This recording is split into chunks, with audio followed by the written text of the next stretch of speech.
Incredible Hulk was released in June of 2008, a month after Iron Man established the Marvel Cinematic Universe, and was directed by Louis Leterrier, who directed the first Transporter movies and then went on to direct Clash of Titans right after this movie.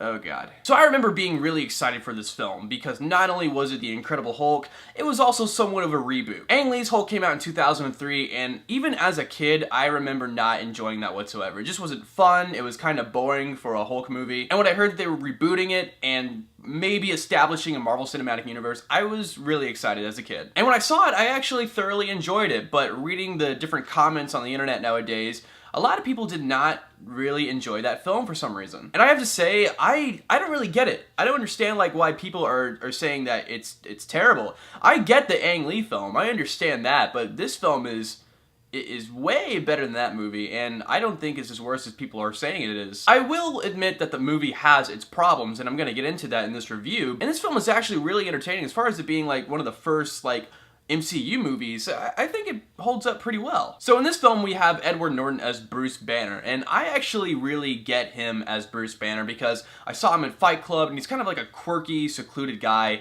and I could see him as Bruce Banner. And when I saw him in this movie, I was really excited to see him in the later Avengers movie, but for some reason he didn't return, and seeing him in this movie made me wonder what it would be like if Edward Norton was interacting with the Avengers in the later films. Because I actually really believe him as Bruce Banner in this film. He is this guy who is trying to get away from society. He doesn't want to hurt anybody because he can transform into the Hulk, and he's trying to find a cure in this movie, and you totally understand where he's coming from because he wants to have a normal life again, and he wants to not turn into this dangerous being of a Hulk, you know? Another thing that I really liked about this movie is that it totally gets the origin out of the way. Even though this movie is a reboot, it does not spend its time as an origin movie. It already happened, it acknowledges that, and it cuts to Brazil where he's trying to get away from the government and he's trying to find a cure in order to stop the Hulk inside him. And when the government does find him, he doesn't immediately turn into the Hulk. One of the things I really acknowledge about this film is that he's trying to control his anger, and a majority of the film is him as Bruce Banner. He's going to anger management classes, he's trying to control his anxiety. However, why he's doing it in Brazil when he could be doing it anywhere else, like this loud city, doesn't really make any sense to me. And then when the government finally found him, it was a chase scene, kind of like the Bourne series, and it had that kind of spy thriller type theme to it. And then we see that scene where he's like in the dark, and it doesn't really show the Hulk yet, but it kind of does. It shows like the Hulk in the shadows, and that was kind of scary actually. Now let's talk about the villain, the guy who's trying to chase him, Blonsky, aka the Abomination. I really enjoyed Tim Roth in this movie, but I didn't really enjoy the approach they did with the character. I would have rather have seen him as kind of a protagonist, because he sees his men attacked in the first Hulk scene, and if he was presented as a protagonist trying to find this Hulk, you would get that because your men have been attacked and you're trying to figure out what's going on, and you would get that as an audience. However, the main protagonist is Bruce Banner because it's a Hulk movie. But if Tim Roth was a protagonist, you would have understood where he was coming from. However, they portray him as this soldier who wants this super soldier serum, and he gets power hungry, and it's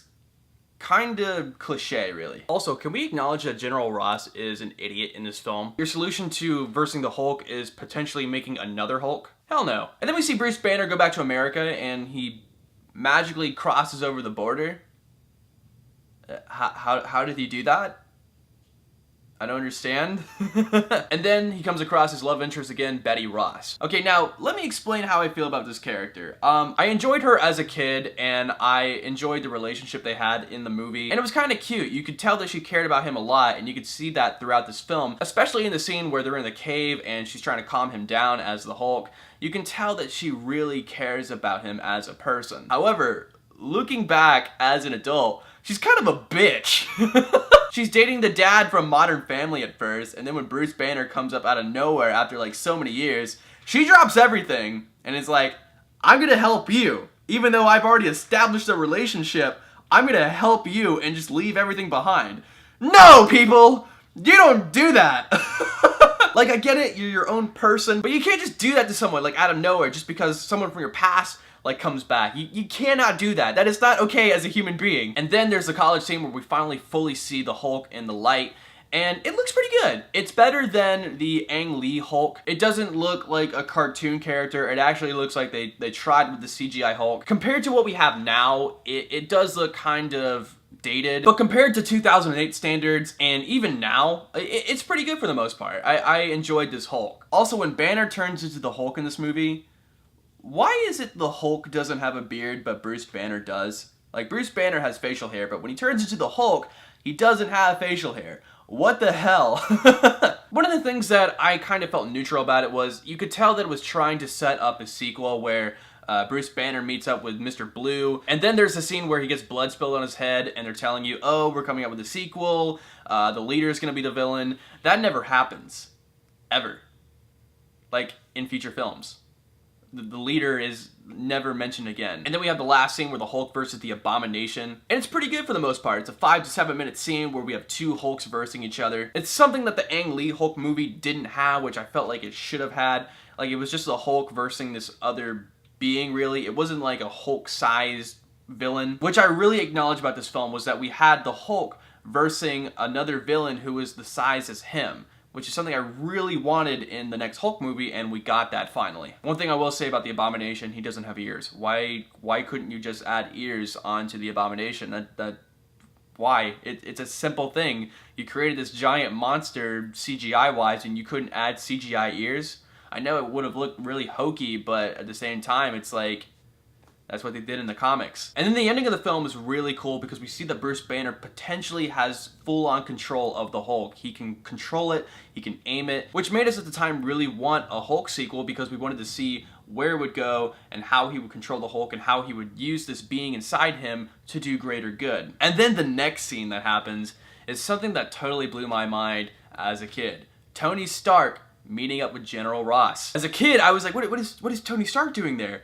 Wait, they're doing the Avengers? Is that what they're doing? Now, at the time, I was really glad that they put this scene before the credits, because at the time of 2008, we had no idea that Marvel movies were now doing after credit scenes. So marketing-wise, they did that scene so everybody would see that they were doing all of these different scenes after the credits or maybe before the credits, and then that made me realize as a kid, was there something in Iron Man that I missed? And that's how I saw the after credit scene of Iron Man, because when I was a kid and saw the movie for the first time, I saw the credits and I was like, okay, let's go. But then after seeing that scene in The Incredible Hulk, that made me realize that there was more to Iron Man than just the Iron Man movie. So I bought it on DVD or looked it up online. I don't really remember how I did it.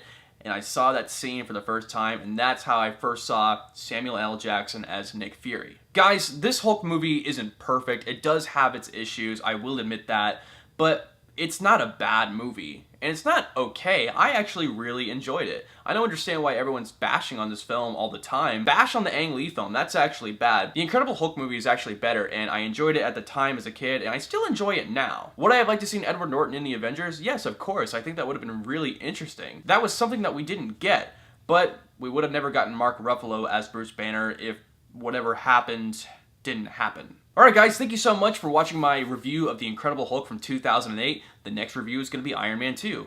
Thank you guys so much. I am Corbin Stuckey, and this is Pixel Talk.